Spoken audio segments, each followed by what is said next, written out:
Urea का स्वदेशी उत्पादन 70 लाख टन बढ़ाने के लिए 6 उर्वरक संयंत्रों का उद्धार किया जा रहा है।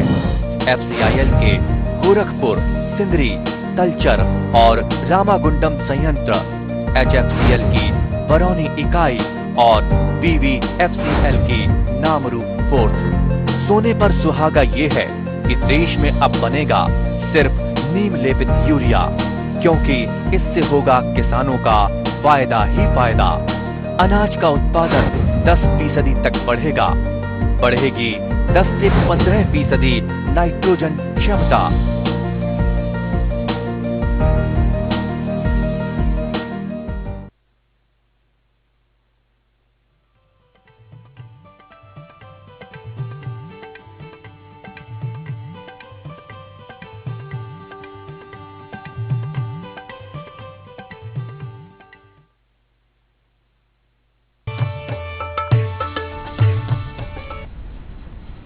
നമസ്കാരം.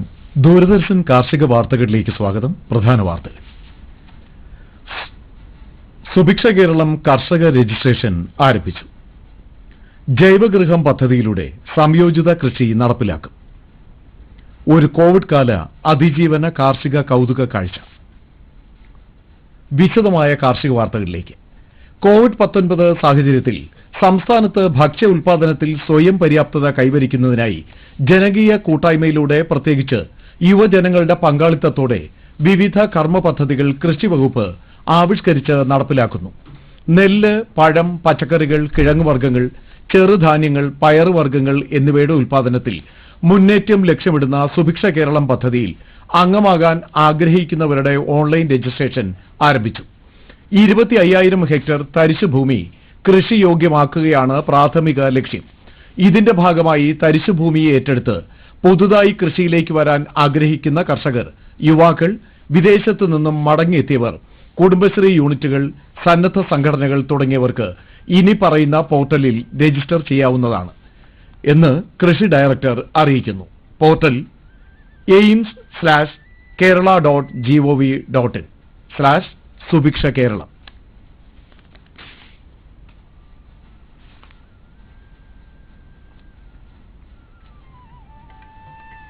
കഴിഞ്ഞ 2 വർഷങ്ങളിലുണ്ടായ രൂക്ഷമായ പ്രളയങ്ങൾ, ഇപ്പോഴത്തെ കൊറോണ വൈറസ് ബാധ എന്നിവ നിമിത്തം പ്രതിസന്ധിയിലായ കർഷകർക്ക് സംസ്ഥാന കൃഷിവകുപ്പ് റീബിൽഡ് കേരള ഇനിഷ്യേറ്റീവ് പദ്ധതി പ്രകാരം സംയോജിത കൃഷിക്ക് ആനുകൂല്യങ്ങൾ നൽകുന്നു.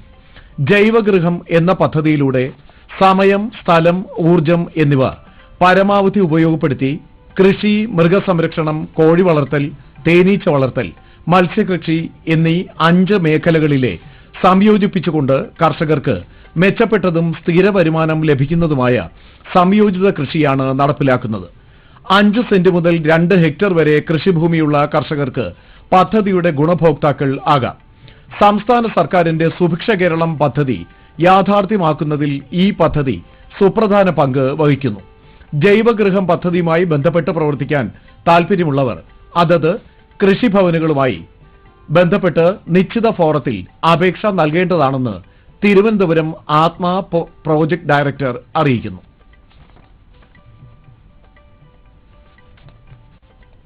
കാർഷിക മേഖലയിലെ വിദഗ്ധ തൊഴിലാളികളുടെ ലഭ്യത കുറവ് കാർഷിക ഉൽപാദനത്തിന്റെ കുറവിനും കൃഷിഭൂമി തരിശാക്കുന്നതിനും കാരണമായി തീരുന്നു.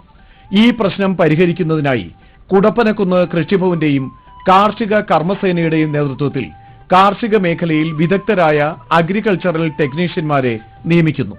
കർഷകർക്ക് മികച്ച സേവനം കുറഞ്ഞ ചെലവിൽ ലഭ്യമാക്കുന്നതോടൊപ്പം യുവജനങ്ങൾക്ക് മികച്ച തൊഴിലിനും ഈ സംരംഭം സഹായകരമാകുന്നു.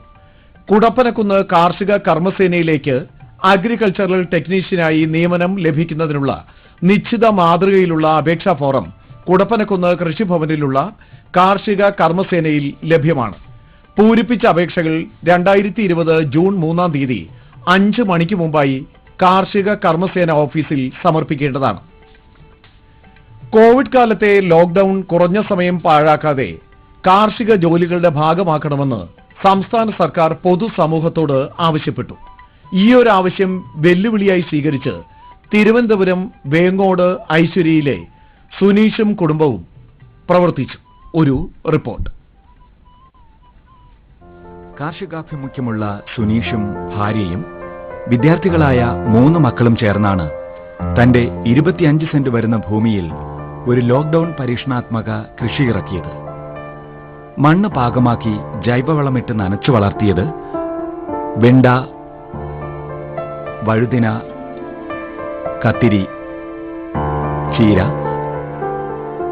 പയർ, പാവയ്ക്ക തുടങ്ങിയ പച്ചക്കറികൾ. പറമ്പിൽ നിറഞ്ഞ പച്ചക്കറികൾക്കൊപ്പം അച്ഛനും മക്കളും തീർത്ത പടുതാക്കുളത്തിൽ നീന്തി തുടിച്ചു വളരുന്നത് രുചികരമായ തിലോപ്യ മീനുകൾ. വെറുമൊരു കാർഷിക കൗതുകത്തിന് തുടങ്ങിയ കൃഷി പരീക്ഷണം ഇങ്ങനെ വിജയം നേടിയതിൽ സുനീഷിനും മക്കൾക്കും ഏറെ ആഹ്ലാദം. കോവിഡ് കാലം എന്ന് പറഞ്ഞ സമയത്ത് നമുക്ക് ഞാൻ തന്നെയാണ് കൃഷി ചെയ്തുകൊണ്ടിരുന്നത്. മക്കളൊക്കെ സ്കൂളിൽ പോകും, കാര്യങ്ങളൊക്കെ ചെയ്തുകൊണ്ടിരുന്നെങ്കിലും ഇപ്പോൾ ഞാൻ കോവിഡ് കാലം ശരിക്കും എന്നെ സംബന്ധിച്ചോളം വെച്ചാൽ മക്കളെ സംബന്ധിച്ചോളം ഇപ്പം പലർക്കും സമയമില്ല എന്ന് പറയുന്നു. പക്ഷേ ഞങ്ങൾക്ക് സമയം തികയുന്നില്ല. കാരണം എന്ന് പറഞ്ഞാൽ ഞങ്ങൾ രാവിലെ കൃഷിയിലേക്ക് ഇങ്ങ് പോവുകയാണ്. വേറെ വെളിയിൽ ആരുമില്ല. ഞാനും ഭാര്യയും മക്കളും 3 മക്കളും ഉണ്ട്. അവരെല്ലാം എന്നെ സഹായിക്കാൻ ചെയ്യുന്നുണ്ട്. ഇപ്പോൾ ഞങ്ങൾ വെജിറ്റബിൾസ് കൃഷി ചെയ്യുന്നുണ്ട്. മക്കൾക്ക് വേറെ അവർ കളിക്കാൻ സമയം കിട്ടുന്നില്ല. അവരെൻ്റെ കൂടെ വന്ന് കൃഷിയുടെ ഓരോ കാര്യങ്ങളും മനസ്സിലാക്കി വിത്തിടുന്നതും പയർ എന്താണ്, വെണ്ട എന്താണ്, അതിൻ്റെ കാലം എത്രയാണ്, എത്ര ദിവസം കൊണ്ട് കായ്ക്കും പൂക്കും, അതെങ്ങനെ എല്ലാ കാര്യങ്ങളും അവർ മനസ്സിലാക്കി. ശരിക്കും എനിക്ക് വലിയ സന്തോഷം എന്ന് പറഞ്ഞു കഴിഞ്ഞാൽ അവരും കൃഷിയെക്കുറിച്ച് അവർ നല്ല മനസ്സിലാക്കി കഴിഞ്ഞു. എന്ത് ആണ് കൃഷി, എങ്ങനെയുള്ള കൃഷികളാണ് ചെയ്യേണ്ടത്, ഈ വെജിറ്റബിൾസിൻ്റെ ഓരോന്നിൻ്റെയും സമയം, എത്ര സമയം കൊണ്ട് ഇത് വെണ്ട പൂത്ത് കിട്ടും, വരയത്ത് കാച്ചു കിട്ടും, പയർ എത്ര ദിവസം, ഇങ്ങനെ പലതും അവർക്ക് മനസ്സിലാക്കാൻ പറ്റി. അതോടൊപ്പം കുടുംബത്തോട് ഈ എല്ലാ കൃഷികൾ ചെയ്ത സമയത്ത് അത് പറഞ്ഞറിയിക്കാൻ പറ്റാത്തൊരു സന്തോഷമുണ്ട്. വീട്ടാവശ്യത്തിന് കഴിഞ്ഞുള്ള പച്ചക്കറി വീട്ടിൽ തന്നെ വിപണിയായത് നാട്ടിൽ പാട്ടായതോടെ നല്ല ജൈവ പച്ചക്കറി വാങ്ങാൻ നാട്ടുകാർ കൂട്ടത്തോടെ സുനീഷിന്റെ വീട്ടിലേക്ക് വരവായി. ഇതിലൂടെ നല്ലൊരു വരുമാനവും തരമാകുന്നു. പഠനത്തോടൊപ്പം മണ്ണിനെയും വിളയെയും കൊച്ചു തലമുറയോട് അടുപ്പിക്കുക എന്ന ദൗത്യവും ഇതിലൂടെ സാക്ഷാത്കരിക്കപ്പെടുന്നതിൽ സുനീഷിന് സംതൃപ്തി. എന്തായാലും ഒരു കുഞ്ഞു കാർഷിക വിപ്ലവം തീർത്ത് കോവിഡ് കാല കാർഷിക കരുതൽ ഇവർ പ്രാവർത്തികമാക്കുമ്പോൾ അത് മറ്റുള്ളവർക്കും ഒരു മാതൃക തന്നെയാകുന്നു.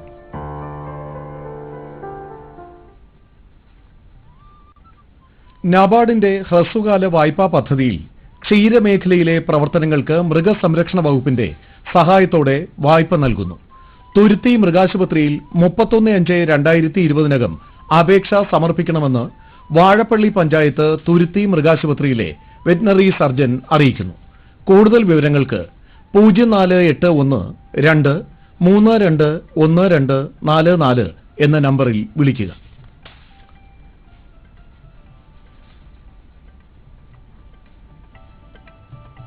റബ്ബറിന്റെ വിലയിടിവ് ചെറുകിട കർഷകർ, തോട്ടം തൊഴിലാളികൾ, ചെറുകിട കച്ചവടക്കാർ തുടങ്ങിയവരുടെ ജീവിതത്തെ പ്രതികൂലമായി ബാധിച്ചിരിക്കുകയാണ്. ഈയൊരു പ്രതിസന്ധിയെ തരണം ചെയ്യുന്നതിന് കൃഷിക്കാർക്ക് ചെയ്യാവുന്നതാണ് ചെറുകിട റബ്ബർ തോട്ടങ്ങളിലെ കോഴി വളർത്തൽ. മലേഷ്യൻ റബ്ബർ ഗവേഷണ കേന്ദ്രം റബ്ബർ തോട്ടങ്ങളിലെ കോഴി വളർത്തലിനെ കുറിച്ച് നടത്തിയ പഠനത്തിൽ റബ്ബർ തോട്ടങ്ങളിൽ കോഴികളെ തുറന്നുവിട്ട് വളർത്തുന്നത് മണ്ണിന്റെ ഫലപുഷ്ടി വർദ്ധിച്ചതായി കണ്ടെത്തി. കോഴി വളർത്തൽ കാരണം തോട്ടത്തിലെ കളകളുടെ വളർച്ച ഇല്ലായതായും കണ്ടു. മറ്റൊരു ശ്രദ്ധേയമായ കണ്ടെത്തൽ കോഴിയെ വളർത്തുന്ന തോട്ടങ്ങളിലെ റബ്ബർ മരങ്ങൾ ഏതാണ്ട് 1.5 വർഷക്കാലം നേരത്തെ ടാപ്പ് ചെയ്യാൻ തക്കം എത്തി എന്നതാണ്. നമ്മുടെ നാട്ടിൽ റബ്ബർ തോട്ടങ്ങൾ തുറന്നുവിട്ട് വളർത്താൻ സാധാരണ നാടൻ കോഴികൾക്ക് പുറമെ രോഗങ്ങളെ ചെറുക്കാൻ നല്ല കഴിവുള്ള കരിങ്കോഴികൾ, വാത്തകൾ എന്നിവയെയും ഉപയോഗിക്കാം. തോട്ടത്തിൽ പാമ്പുകൾ ഉണ്ടെങ്കിൽ അവയെ തുരത്താനും വാത്തകൾ സഹായിക്കും. റബ്ബർ തോട്ടങ്ങളിലെ കോഴി വളർത്തൽ ലാഭകരമായ തൊഴിൽ സംരംഭമാണ്. കൃഷിക്ക് കൂടുതൽ വെള്ളം ആവശ്യമില്ലാത്ത ഗ്രോ ബാഗ് പച്ചക്കറി കൃഷിക്ക് നഗരങ്ങളിലും ഗ്രാമങ്ങളിലും സാധ്യത ഏറിവരികയാണ്. കേരളത്തിൽ ഇപ്പോൾ ഗ്രോ ബാഗ് പച്ചക്കറി കൃഷി വിപ്ലവമാണ് നടന്നുകൊണ്ടിരിക്കുന്നത്. ഏത് കാലാവസ്ഥയിലും അടുക്കളത്തോട്ടത്തിലെ പച്ചക്കറി കൃഷി എന്ന ലക്ഷ്യം ഗ്രോ ബാഗ് കൃഷിയിലൂടെ കൈവരിക്കാം. 3-4 വർഷം ഒരേ ഗ്രോ ബാഗിൽ തുടർച്ചയായി പച്ചക്കറി കൃഷി ചെയ്യാൻ കഴിയും. ഇതിനായി ഗുണമേന്മയുള്ള ഗ്രോ ബാഗുകൾ ഇപ്പോൾ വിപണിയിൽ ലഭ്യമാണ്. പയറ്, ചീര, വഴുതന, വെണ്ട, പാവൽ, തക്കാളി എന്നിവയ്ക്ക് പുറമെ കാച്ചിലും ഇഞ്ചിയും ഗ്രോ ബാഗിൽ കൃഷി ചെയ്യാം. രാസവളങ്ങളോ രാസ കീടനാശിനികളോ ഒന്നും ഉപയോഗിക്കാതെ പൂർണ്ണമായും ജൈവവള പ്രയോഗത്തിലൂടെ ഗ്രോ ബാഗിൽ പച്ചക്കറി കൃഷി ചെയ്യാം. ഒരിക്കൽ നനച്ചാൽ ദിവസങ്ങളോളം ഈർപ്പം നിലനിർത്താൻ ഗ്രോ ബാഗിന് കഴിയുന്നു. ആവശ്യത്തിന് ചകിരിയും മുകൾ ഭാഗത്ത് നിരത്തിയാൽ ഗ്രോ ബാഗിലെ മണ്ണിലുള്ള ഈർപ്പം നിലനിർത്താൻ കഴിയും.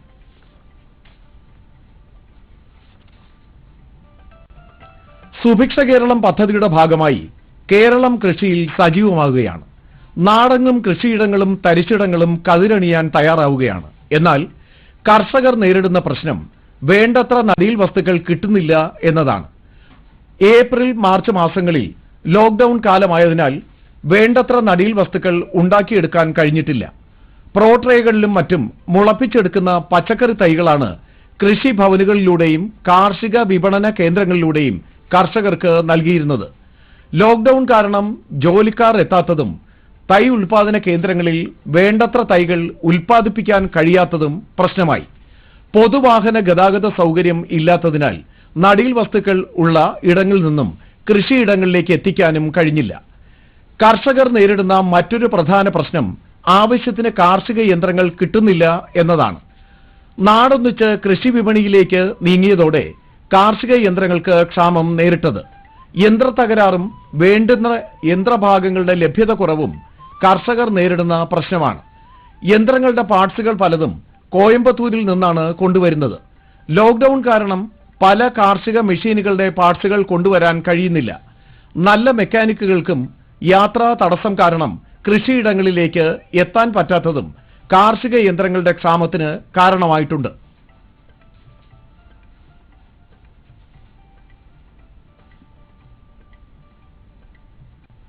കുട്ടനാട്ടിൽ നെൽകൃഷി, ഡയറി ഫാം, മത്സ്യകൃഷി, താറാവ് കൃഷി തുടങ്ങി കൃഷിയുടെ പുതുവഴികൾ വെട്ടിത്തുറക്കുന്ന കർഷകർ കേരളത്തിന്റെ കാർഷിക മാറ്റം ഉൾക്കൊള്ളുന്ന കുട്ടനാടൻ കൃഷി ചരിത്രത്തിന്റെ നേർക്കാഴ്ചകൾ. ഒരു റിപ്പോർട്ട്.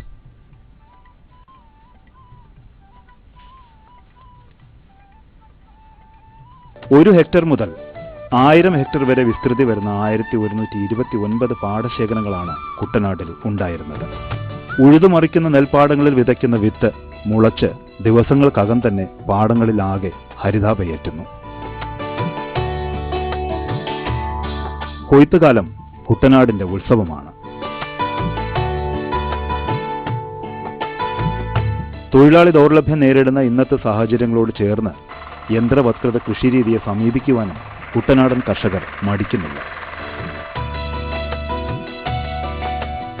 കാലവർഷക്കാലത്ത് അനുഭവപ്പെടുന്ന വെള്ളപ്പൊക്കം ഏറെയും ബാധിക്കുന്നത് ലോവർ കുട്ടനാടൻ പ്രദേശങ്ങളെയാണ്. എക്കൽ മണ്ണ് കൊണ്ടുവന്ന് കുട്ടനാടൻ പാടങ്ങളിൽ വളക്കൂറേറ്റുന്ന വെള്ളപ്പൊക്കം കുട്ടനാടിന് ഒരു അനുഗ്രഹമാണെങ്കിലും ഇന്ന് കുട്ടനാട് അനുഭവിക്കുന്ന നിരവധി പാരിസ്ഥിതിക പ്രശ്നങ്ങൾ മൂലം അത് ദുരിതമായി മാറുന്നു. പ്രളയത്തിൽ നദിയിലൂടെ ഒഴുകിയെത്തിയ എക്കലും പാടത്ത് വളർന്നു നിന്ന നെൽച്ചെടികൾ അഴുകി മണ്ണിൽ ചേർന്നതും ലവണാംശമകന്ന് ശുദ്ധമായ ജലത്തിന്റെ സാന്നിധ്യവും ഒക്കെ ഈ നല്ല വിളവിന് കാരണമായി ശാസ്ത്രവിഭാഗം കണ്ടെത്തുന്നു.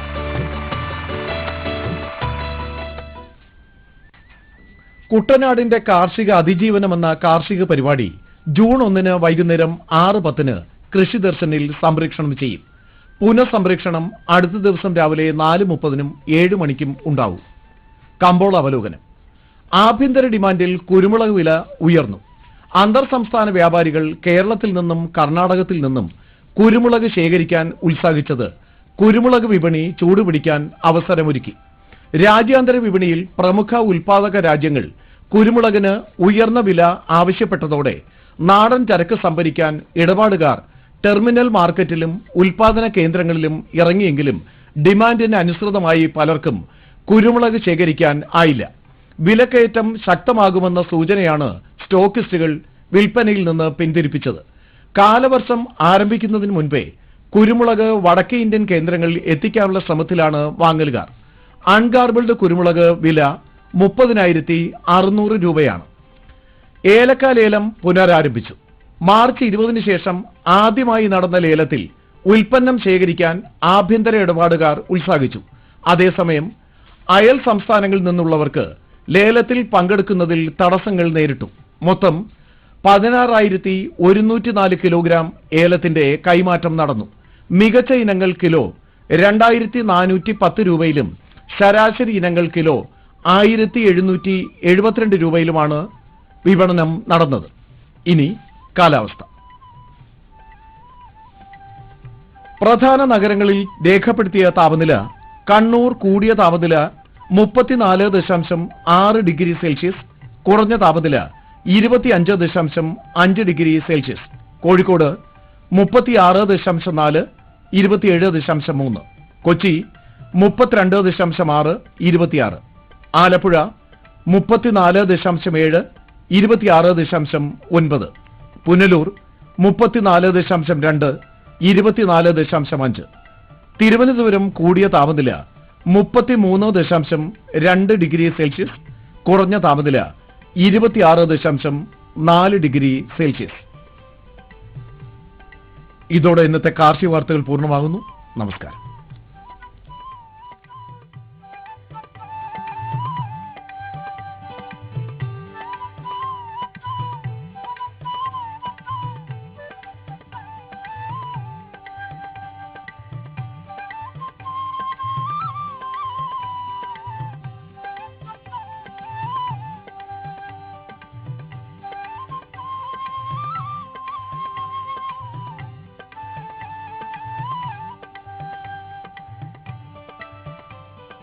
സബ്സ്ക്രൈബ് ചെയ്യുക.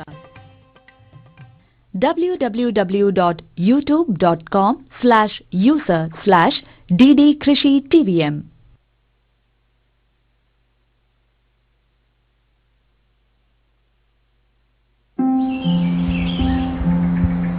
अरे अरे अरे क्या कर रहा है?